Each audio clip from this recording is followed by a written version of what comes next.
In today's video, I'm going to teach you how to export segment list on Mautic. First, open your Mautic account in a browser and sign in. You'll land on the main dashboard. From here, we're heading straight to your segments. Segments in Mautic are saved groups of contacts based on filters you've defined, like location, tags, or campaign behavior.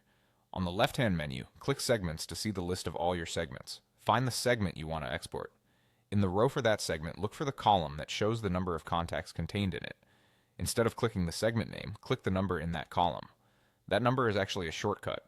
When you click it, Mautic automatically switches you over to the contacts section and applies a filter so you're only viewing contacts that belong to that segment. It's a quick way to make sure you're exporting just the people you want. You should now be on the contacts page with the segment filter visible at the top.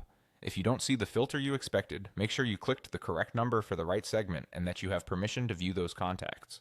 This page is your preview of exactly what will be exported. Next, look for the gear icon on the contacts screen. It's typically in the upper area of the page.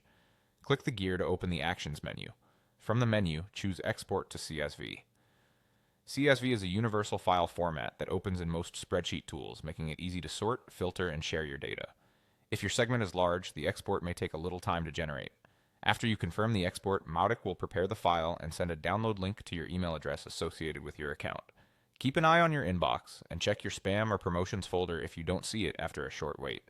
When the email arrives, download the CSV and open it in your preferred spreadsheet application to review or share. This method preserves the exact set of contacts defined by your segment filter, which is helpful for reporting, audits, or sharing lists with teammates. A couple of tips as you work. Ensure you're complying with your organization's data and privacy policies before sharing exported lists, and consider naming or storing the file in a secure, organized location for easy reference later. That's it.